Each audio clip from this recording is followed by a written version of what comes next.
এই ছেলে, তোমাদেরকে বলছি, যারা অবিবাহিত তোমাদের পকেটে কত টাকা আছে, আর যারা বিবাহিত তাদের পকেটে কত টাকা আছে এটা দেখো।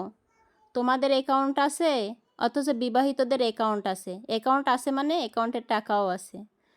আর যদি না থাকে তাহলে চেক করো, দুজনের যদি অ্যাকাউন্ট থাকে তাহলে চেক করো যে বিবাহিতদের অ্যাকাউন্টে কত টাকা আছে আর অবিবাহিতদের অ্যাকাউন্টে কত টাকা আছে।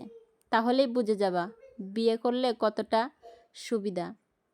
অবিবাহিতরা তো বলে বিয়ে করলে এই হয় ওই হয় অনেক কিছু, ঠিক আছে। বিবাহিতরা তো বইয়ের দোষ দিতেই দিন যায়। বইয়ের কারণে কথা বলতে পারি না বন্ধুদের সাথে, বইয়ের কারণে আত্মীয়দের সাথে সম্পর্ক রাখতে পারি না, বইয়ের কারণে স্বাধীনতা চলে যায়, আরও কত কি। বইয়ের দোষ ধরা বাদ দিয়ে দেখো অ্যাকাউন্টে কত টাকা জমছে ওই বইয়ের কারণেই, ঠিক আছে। যাই হোক, আসসালামু আলাইকুম। আমি আজকে তালের পিঠা বানিয়েছি, রেসিপিটা দেখে নেবেন। আমি উপকরণগুলোর নাম লিখে দিয়েছি, এভাবে পিঠা বানাবেন। পিঠাটার নাম হলো তালধুপড়ি, যদিও একটু অন্যরকম।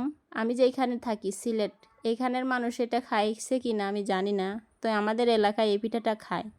আমার স্বামী খেতে চাইছে তাই আমি এটা বানিয়েছি। আপনাদের যদি এই রেসিপিটা দেখে খেতে মন চায় তাহলে অবশ্যই বানিয়ে নেবেন, খুব তাড়াতাড়ি বানানো যায়। ভিডিওটি না টেনে পুরোপুরি দেখবেন, লাইক কমেন্ট শেয়ার করতে ভুলবেন না। আজকের মতো এই পর্যন্তই। ভিডিওটি দেখার জন্য ধন্যবাদ।